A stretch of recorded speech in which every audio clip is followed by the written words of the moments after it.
sleepers, January in New York brought vicious nights with a cold that could rarely be fought back with a bottle of brew or a few scavenged illegals.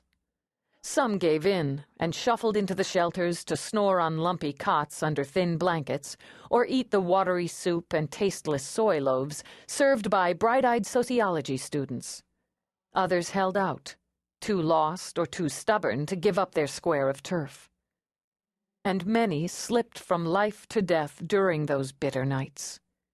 The city had killed them, but no one called it homicide. As Lieutenant Eve Dallas drove downtown in the shivering dawn, she tapped her fingers restlessly on the wheel. The routine death of a sidewalk sleeper in the Bowery shouldn't have been her problem. It was a matter for what the department often called homicide light. The stiff scoopers who patrolled known areas of homeless villages to separate living from dead and take the used-up bodies to the morgue for examination, identification, and disposal. It was a mundane and ugly little job, most usually done by those who either still had hopes of joining the more elite homicide unit, or those who had given up on such a miracle. Homicide was called to the scene only when the death was clearly suspicious or violent. And, Eve thought, if she hadn't been on top of the rotation for such calls on this miserable morning, she'd still be in her nice warm bed with her nice warm husband. Probably some jittery rookie, hoping for a serial killer, she muttered. Beside her, Peabody yawned hugely. I'm really just extra weight here. From under her ruler-straight dark bangs, she sent Eve a hopeful look. You could just drop me off at the closest transpo stop, and I can be back home and in bed in 10 minutes. If I suffer, you suffer. That makes me feel so loved, Dallas. Eve snorted and shot Peabody a grin. No one, she thought, was sturdier, no one was more dependable than her aide. Even with the rudely early call, Peabody was pressed and polished in her winter weight uniform. The buttons gleaming, the hard black cop shoes shined. In her square face, framed by her dark, bowl-cut hair, her eyes might have been a little sleepy, but they would see what Eve needed her to see. Didn't you have some big deal last night? Peabody asked her. Yeah, in East Washington. Rourke had this dinner dance thing for some fancy charity. Save the Moles or something.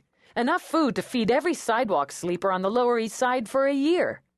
Gee, that's tough on you. I bet you had to get all dressed up in some beautiful gown, shuttle down on Rourke's private transpo, and choke down champagne. Eve only lifted a brow at Peabody's dust-dry tone. Yeah, that's about it. They both knew the glamorous side of Eve's life, since Rourke had come into it, was both a puzzlement and a frustration to her. And then I had to dance with Rourke. A lot. Was he wearing a tux? Peabody had seen Rourke in a tux. The image of it was etched in her mind like acid on glass. Oh, yeah. Until, Eve mused, they'd gotten home and she'd ripped it off of him. He looked every bit as good out of a tux as in one. Man! Peabody closed her eyes, indulged herself with a visualization technique she'd learned at her free-ager parents' knees. Man, she repeated. You know, a lot of women would get pissed off at having their husbands star in their aide's prurient little fantasies. But you're bigger than that, Lieutenant. I like that about you. Eve grunted, rolled her stiff shoulders. It was her own fault that lust had gotten the better of her, and she'd only managed 3 hours of sleep. Duty was duty, and she was on it. Now she scanned the crumbling buildings, the littered streets. The scars, the warts, the tumors that sliced or bulged over concrete and steel. Steam whooshed up from a grate, shot out from the busy half-life of movement and commerce under the streets. Driving through it was like slicing through fog on a dirty river. Her home, since Rourke, was a world apart from this. She lived with polished wood, gleaming crystal, the scent of candles and hothouse flowers, of wealth.